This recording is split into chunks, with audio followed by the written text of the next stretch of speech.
This is another attempt to summarize ontocubism, which is my flavor of perspectivism, which I've also called PPR, perspectivism, phenomenalism, and redundancy. 1. Consciousness is world from point of view. Consciousness is reality itself, but from a point of view, and what people would call a stream of phenomenal consciousness is not all of reality.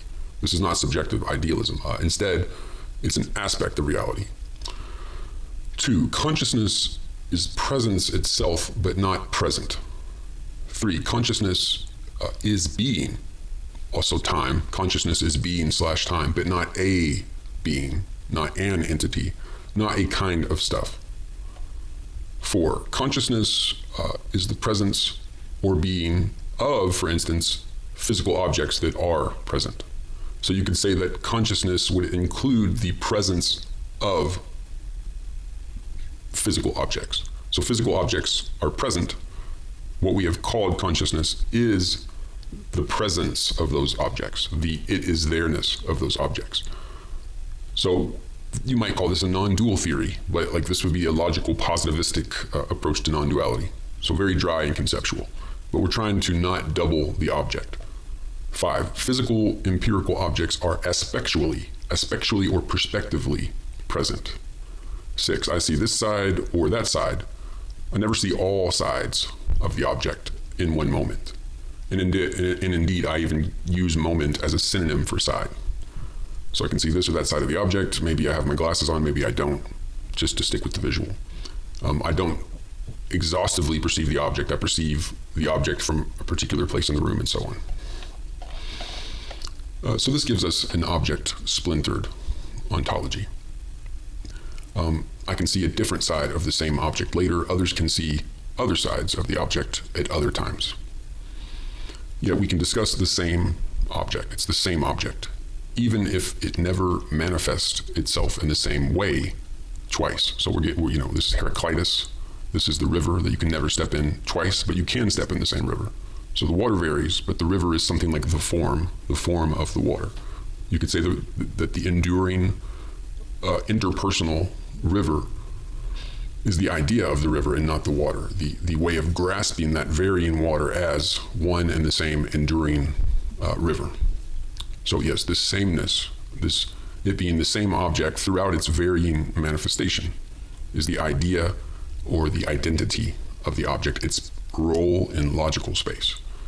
So this idea, it glues aspectual or perspectival presentations, moments of the object, into moments of one and the same object.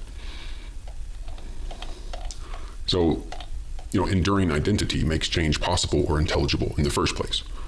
So if a man gets old, it's because he's the same man, but now he's gray and wrinkled. We have to insist that the young man and the old man, the past man and the present man or the future man, they're still the same man in some sense, even though obviously the attributes have changed. So I call this idea or identity logical substance, because I would say that it falls out of this logic that we can't help but take for granted as the condition for the possibility of our rational conversation. So this is where I think transcendence comes from. So transcendence, I think, is just the between-us-ness of objects, right? So I don't have your perceptions, but we both perceive the same object anyway.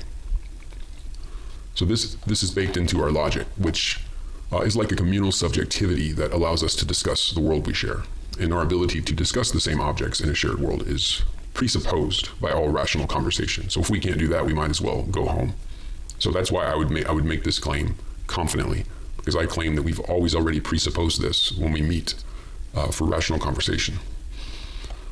So just as objects are ideal manifolds of their moments, right? The logical syntheses of their aspects, their presentations, their perceptual presencings, we can also think of reality as a whole, the world, as the ideal unity of its own kind of aspects.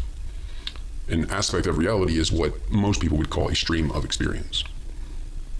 But this stream of experience is better thought of, I claim, as a perspectival worlding of the world, as a naked torrent of reality, as an eruption of being, you might say. Now, these streams have a strong, intense subject-like structure. And it's the structure of being a person in the world, which has tempted some philosophers to think of this so-called experience as an image of reality, as opposed to reality itself, but from a point of view. Right? So you can see why people were tempted to do the two-substance theory. I just think it comes from losing ourselves in the scientific image. The scientific image is an amazing creation, but it's like we fell into our own creation and pretended that we can scrub away from a point of viewness, and pretended that empirical objects were separable from the perceptions that make them empirical. So, if you do insist that this experience stuff is a secondary image made of consciousness, then one is stuck with you need now a true or a perspectival reality that lacks a plausible definition. So I argued in another video that truth is just the world as God sees it. So truth is essentially a theological concept. An a-perspectival reality is nonsense. Now, by objective reality, again, people might claim to mean a-perspectival reality, but that would be a reality that is not articulated. Physical objects, in the way that we understand and discuss them, they give themselves in aspects, typically in three-dimensional space, through color, sound, smell, and so on. So to say that there's an a-perspectival reality, that almost goes with this reality that's been drained of all perceptual presence. So it ends up just being this X that serves no purpose. And, if you do this, you're also stuck with the hard problem of consciousness, which is entangled, I say, with an unnoticed hard problem of the physical. But phenomenalism, J.S. Mill, William James, Ernst Mach, can explicate our situation without postulating two basic substances. So we have, with this phenomenalism, a radical pluralism. Now, it's akin to neutral monism, but I think neutral monism still postulates one stuff instead of two. So it's an improvement, but the presence of the world, the it is there-ness of the world, is not a stuff. So being is not a stuff, it's the there-ness of the world. So if we maybe climb up the ladder, maybe we move to neutral monism first, but then we realize the ontological difference, and we say, oh, actually we can just enjoy a radical pluralism. There are many ways to categorize entities, including the sober notion of the physical, but none of these categories need be ontologically absolute.